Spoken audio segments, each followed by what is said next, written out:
जनाब, हम वापस आ गए हैं और हम जो बातें कर रहे हैं तरबियत के हवाले से, ऑनलाइन ट्रेडिंग के हवाले से, तो डेफिनेटली उसमें आप लोगों को सीखने को बहुत कुछ मिल रहा है, क्योंकि ये वो चीजें हैं जो हमारी जरूरत है, जो हमारा मुस्तकबिल है। ये वो ख्वाब है जो हम देखते हैं, लेकिन कहीं ना कहीं हम उसको पूरा करने में डरे बैठे हैं। उसके डरने की सबसे बड़ी वजह ही यही है कि हम लोगों को एक्चुअल कॉन्सेप्ट्स नहीं पता, एक्चुअल चीजें नहीं पता कि हम किस तरह से अपने जो है ड्रीम्स उनको फुलफिल करें, उनकी डायरेक्शंस किस तरह लें, क्योंकि जो डायरेक्शन की कमी है वो हमारे अंदर बहुत बढ़ गई है। तो हम चलते हैं आसिम साहब की तरफ और हम उनसे पूछते हैं कि आसिम साहब, आप यूट्यूब पर जो है उन लोगों की तरबियत भी करते हैं, उनको जो है आगाही भी देते हैं, उनके बारे में आप चीजों को अवेयर भी करते हैं, तो आप किस तरह के कॉन्सेप्ट्स जो हैं वो उनको प्रोवाइड करते हैं लोगों को?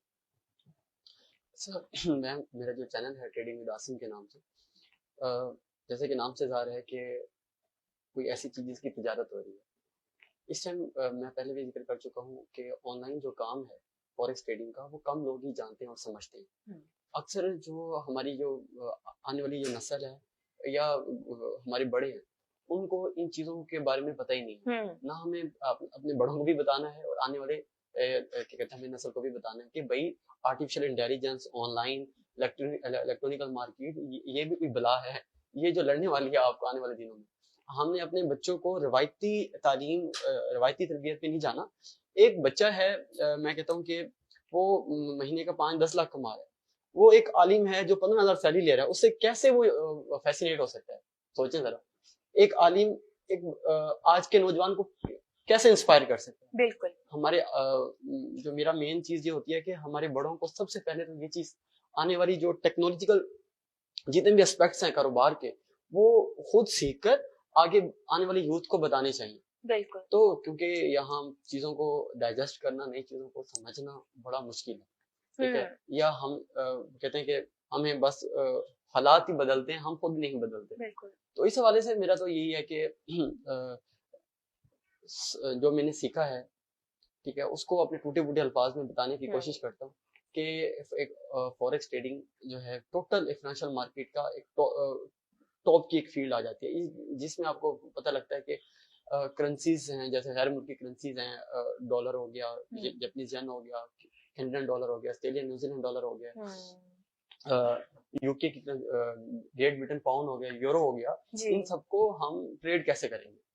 ठीक है। दूसरा हम बताते हैं कि मेटल्स हो गए, जिसमें सिल्वर हो गया और गोल्ड हो गया, स्टॉक मार्केट होगी जैसे एसपी 500 है, नेस्डैक है, इसी तरह कमोडिटीज होगी, हमारे पास ऑयल हो गया।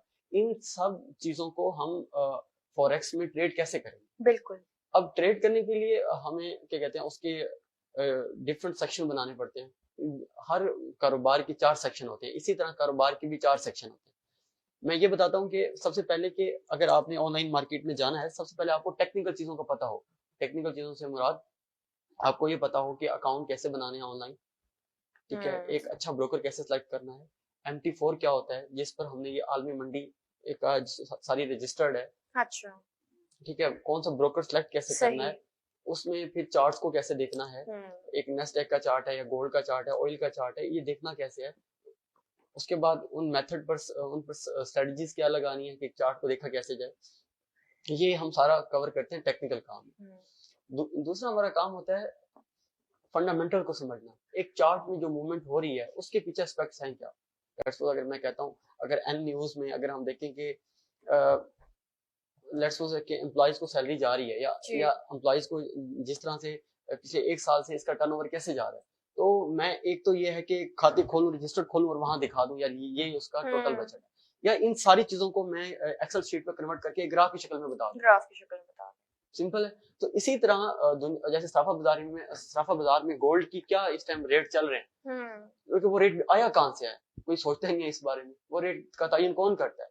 तो जैसे आप इंटरनेशनल मार्केट में जाते हो तो ऑयल में और गोल्ड में आप चार्ट की शक्ल में आने वाले जो प्रेडिक्शन होती है चार्ट की मूवमेंट को बता सकते हो। तो इसके पीछे जो फंडामेंटल्स हैं, अब कल रात को अगर हम बात करें तो जैसे पॉल ने स्पीच की है, ये हमें नहीं पता कि जैसे अभी सर बता रहे थे हमें बैनुल अक़वामी कितना एक नॉलेज है जी, ठीक है, हमें नहीं पता कि इस टाइम, हमें तो बस ये पता कि इमरान खान, नवाज शरीफ, जरदारी, बस इससे बाहर हम निकलते ही नहीं है। तो हमें पता होना चाहिए कि कल रात पाउल ने स्पीच की है कि वो अपना इंटरेस्ट रेट बढ़ाने जा रहे हैं। इंटरेस्ट रेट बढ़ाने से इस टाइम जो हमारा डॉलर है उस पर प्रेशर आया हुआ है, क्योंकि जितने भी बैंक हैं वो करप्ट होना शुरू हो गए हैं। जैसे 2007 में हुआ था, एक बैंक जो करप्सी है वो क्यों आ रही है, क्योंकि जो इस टाइम पाउल या ये गवर्नर जो हैं, जो इंटरेस्ट रेट बढ़ा रहे हैं, तो जो बैंक्स हैं उन्हें भी इंटरेस्ट रेट बढ़ाना पड़ता है, और इंटरेस्ट रेट बढ़ाएंगे तो ज़ाहिर है वो उन्होंने अपने जो क्लाइंट्स हैं उनको मुनाफा देना है। बिल्कुल। अब मुनाफा दे नहीं पा रहे, जिसकी वजह से लोगों को पता लगता है, जैसे डिपॉजिटर को पता लगता है कि ये बैंक है, मेरा मुनाफा दे नहीं रहा, क्योंकि मैं इससे निकाल के किसी और बैंक में डालूं। एक बैंक में हजारों लाखों मिलियन डॉलर्स के जैसे विड्रॉल लगते हैं, तो बैंक क्या हो जाता है, दे ही नहीं पाता, फिर वो डिफॉल्ट में आ जाता है, डिफॉल्ट में होना शुरू। बिल्कुल। तो इस तरह से पहला मैंने बताया टेक्निकल, दूसरा है फंडामेंटल के हवाले से।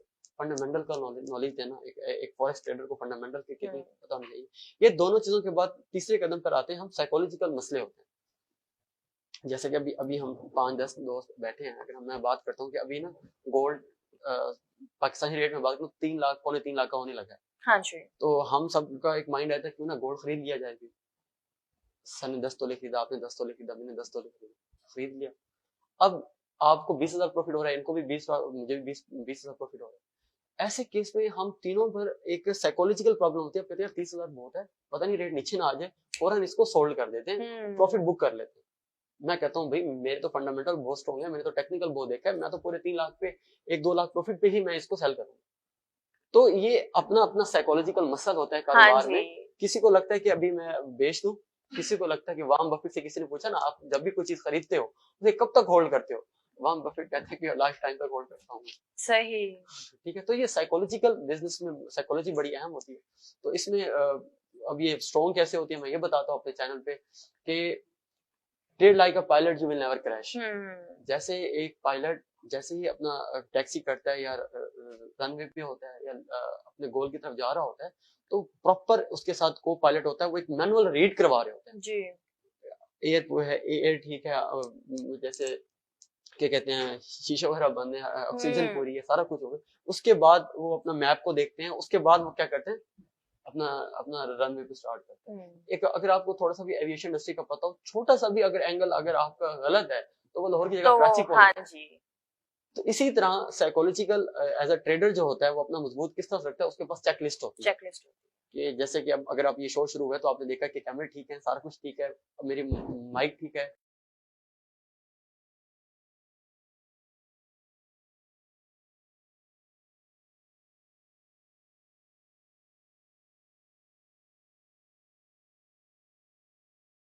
आवाज ठीक आ रही है, स्क्रीन पे एडजस्टमेंट ठीक है, ये सारी क्या है, हमारी चेकलिस्ट है।